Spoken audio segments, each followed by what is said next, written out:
Hello friends, welcome to my channel Tunga ಅಡುಗೆ. ಇವತ್ತು boiler ಕೋಳಿ ಸಾಂಬಾರು ಮಾಡೋಣ. ತುಂಬಾ ಈಸಿ, ತುಂಬ ರುಚಿಯಾಗಿರುತ್ತೆ. ರಾಗಿ ಮುದ್ದೆಗಂತೂ ಇದನ್ನು ಹೇಗೆ ಮಾಡೋದು ಅಂತ ನೋಡೋಣ ಬನ್ನಿ. ಮೊದಲಿಗೆ ಇಲ್ಲಿ ನಾನೊಂದು ಮಿಕ್ಸಿ ಜಾರ್ ತೊಗೊಂಡಿದ್ದೀನಿ. 1 ಇಂಚಷ್ಟು ಶುಂಠಿ ಹಾಕ್ಕೊತಾ ಇದ್ದೀನಿ. ನೋಡಿ, ಸಿಪ್ಪೆ ಎಲ್ಲ ತೆಗೆದು ವಾಶ್ ಮಾಡಿ ಹಾಕ್ಕೊಬೇಕಾಗುತ್ತೆ. 1 ಇಂಚಷ್ಟು ಹಾಕ್ತಾಯಿದ್ದೀನಿ. ಒಂದು ಸುಟ್ಟಿರೋ ಈರುಳ್ಳಿ ವಾಶ್ ಮಾಡಿಬಿಟ್ಟು ಹಾಕಿ. ಒಂದು ಅರ್ಧ ಗೆಡ್ಡೆ ಬೆಳ್ಳುಳ್ಳಿ ಹಾಕ್ತಾಯಿದ್ದೀನಿ. ಸಿಪ್ಪೆ ಸುಳಿದಾದರೂ ಹಾಕ್ಬೋದು, ಸಹಿತ ಹಾಗೆ ಹಾಕ್ಬೋದು. 1 ಇಂಚಷ್ಟು ಚಕ್ಕೆ ಹಾಕ್ತಾಯಿದ್ದೀನಿ. ನೋಡಿ, ಜಾಸ್ತಿ ಹಾಕ್ಬೇಡಿ. ಒಂದು 3 ಲವಂಗ ಹಾಕ್ತಾಯಿದ್ದೀನಿ. 2 ಮೀಡಿಯಮ್ ಸೈಜು ಹಸಿ ಈರುಳ್ಳಿ ಹಾಕ್ತಾಯಿದ್ದೀನಿ. ಇದಕ್ಕೊಂದು ಸ್ವಲ್ಪ ನೀರು ಹಾಕ್ಕೊಂಡು ಗಟ್ಟಿ ಗ್ರೈಂಡ್ ಮಾಡ್ಕೊಬೇಕಾಗತ್ತೆ. ನೋಡಿ, ಈ ರೀತಿ ಗಟ್ಟಿಗೆ ಗ್ರೈಂಡ್ ಮಾಡ್ಕೊಬೇಕಾಗತ್ತೆ ಮಸಾಲೆನ. ಫ್ರೆಂಡ್ಸ್ ನೋಡಿ, ಅದೇ ಮಿಕ್ಸಿ ಜಾರ್ಗೆ ಒಂದು ಅರ್ಧ ಚಿಪ್ಪಷ್ಟು ತೆಂಗಿನಕಾಯಿ ತುರಿದಿಟ್ಕೊಂಡಿದ್ದೀನಿ. ತೆಂಗಿನಕಾಯಿ ಹಾಕ್ಕೊತಾ ಇದ್ದೀನಿ, ತುರಿದಿರೋ ಅಂಥದ್ದು. ನೋಡಿ, ಒಂದು 2.5 ಸ್ಪೂನಷ್ಟು ಧನಿಯಾ ಪುಡಿ ತೊಗೊಂಡಿದ್ದೀನಿ. 1 ಟೇಬಲ್ ಸ್ಪೂನಷ್ಟು ಅಚ್ಚಕಾರದ ಪುಡಿ ತೊಗೊಂಡಿದ್ದೀನಿ. ಇದಕ್ಕೊಂದು ಸ್ವಲ್ಪ ನೀರು ಹಾಕ್ಕೊತಾ ಇದ್ದೀನಿ. ಈಗ ಇದನ್ನು ಅಷ್ಟೇ ಒಂದು ಸ್ವಲ್ಪ ಗಟ್ಟಿಗೆ ಗ್ರೈಂಡ್ ಮಾಡ್ಕೊಳ್ಳಿ. ಫ್ರೆಂಡ್ಸ್ ನೋಡಿ, ಮಸಾಲ ರೆಡಿಯಾಗಿದೆ. ಫ್ರೆಂಡ್ಸ್, ಇದಕ್ಕೊಂದು ಮೀಡಿಯಮ್ ಸೈಜ್ದು ಒಂದು ಟೊಮೆಟೊ ಸೇರಿಸ್ಬಿಟ್ಟು ನೀವು ಗ್ರೈಂಡ್ ಮಾಡಿ. ನಾನು ಟೊಮೆಟೊ ತೋರಿಸೋದು ಮರೆತುಬಿಟ್ಟೆ. ಇಲ್ಲಿ ಒಂದು ದಬ್ರಿ ಬಿಸಿ ಮಾಡೋದಕ್ಕೆ ಇಟ್ಟಿದ್ದೀನಿ. ಒಂದು 2 ಟೇಬಲ್ ಸ್ಪೂನ್ ಆಗೋಷ್ಟು ಎಣ್ಣೆ ಹಾಕ್ಕೊತಾ ಇದ್ದೀನಿ. ನೀವು ಕುಕ್ಕರಲ್ಲಾದರೂ ಸಹಿತ ಮಾಡ್ಬೋದು. ನಾನು ದಬ್ರಿಲಿ ಮಾಡ್ತೀನಿ ಬೈಲರ್ ಕೋಳಿ ಸಾರು.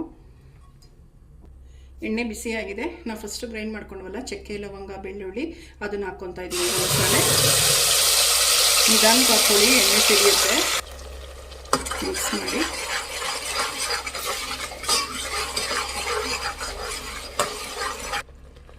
ಇಲ್ಲಿ 1 kg ಬೈಲರ್ ಕೋಳಿ ಇದೆ. ಇಲ್ಲಿ ನಾನು ವಾಶ್ ಮಾಡಿಬಿಟ್ಟು ಇಟ್ಕೊಂಡಿದ್ದೀನಿ. ಒಂದು 2 ರಿಂದ 3 ಸಲ ವಾಶ್ ಮಾಡಬೇಕಾಗತ್ತೆ. ಈ ಚಿಕನ್ ಹಾಕ್ಕೊತಾ ಇದ್ದೀನಿ.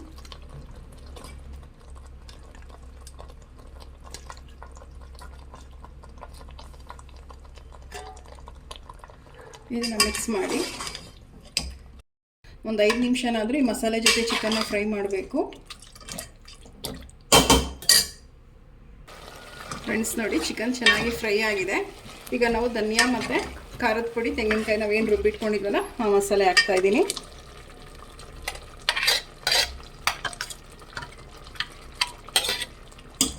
ಮಿಕ್ಸ್ ಮಾಡಿ. ಅದೇ ಮಿಕ್ಸಿ ಜಾರ್ಗೆ ನೀರು ಹಾಕ್ಬಿಟ್ಟು ಹಾಕ್ತಾಯಿದ್ದೀನಿ. ನಿಮಗೆ ಸಾಂಬಾರು ಕ್ವಾಂಟಿಟಿ ಎಷ್ಟು ಬೇಕೋ ನೋಡಿ ನೀರು ಹಾಕ್ಕೊಳ್ಳಿ. ನಾನಿಲ್ಲಿ 1 ಲೀಟ್ರಷ್ಟು ನೀರು ಹಾಕಿದ್ದೀನಿ. ಇನ್ನೊಂದು ಸ್ವಲ್ಪ ನೀರು ಬೇಕಾಗುತ್ತೆ. ನೀರು ಹಾಕ್ತಾಯಿದ್ದೀನಿ. ಇಲ್ಲಿ ಸಾಕು.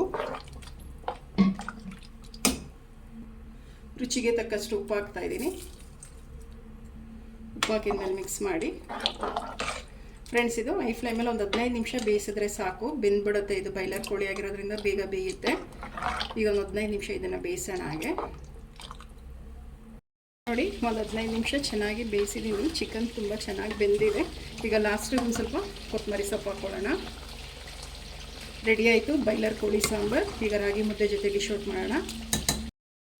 ನೋಡಿ, ಬೈಲರ್ ಕೋಳಿ ಸಾಂಬಾರು ರೆಡಿಯಾಗಿದೆ. ರಾಗಿ ಮುದ್ದೆ ಜೊತೆ ನಾನು ಸರ್ವ್ ಮಾಡಿದ್ದೀನಿ. ತುಂಬಾ ಚೆನ್ನಾಗಿರುತ್ತೆ. ನೀವು ಒಮ್ಮೆ ಟ್ರೈ ಮಾಡಿ ಹೇಗೆ ಬಂತು ಅಂತ ಹೇಳಿ. ನಿಮಗೆ ವಿಡಿಯೋ ಒಂದು ಸ್ವಲ್ಪನಾದರೂ ಇಷ್ಟ ಆಗಿದರೆ ಫ್ರೆಂಡ್ಸ್ ಆ್ಯಂಡ್ ಫ್ಯಾಮಿಲಿ ಮೆಂಬರ್ಸ್ಗೆ ಶೇರ್ ಮಾಡಿ. ಪ್ಲೀಸ್ ನಮ್ಮ ಚಾನಲ್ನ ಸಬ್ಸ್ಕ್ರೈಬ್ ಮಾಡಿ. ಪಕ್ಕದಲ್ಲೇ ಇರೋ ಬೆಲ್ಲೈಕನನ್ನು ಕ್ಲಿಕ್ ಮಾಡಿ. ನಾನು ಅದೇ ವಿಡಿಯೋ ಅಪ್ಲೋಡ್ ಮಾಡಿದ್ರೆ ನೋಟಿಫಿಕೇಷನ್ ಬರುತ್ತೆ. Thank you for watching. ಮುಂದಿನ ವಿಡಿಯೋದಲ್ಲಿ ಭೇಟಿಯಾಗೋಣ. ನಮಸ್ಕಾರ.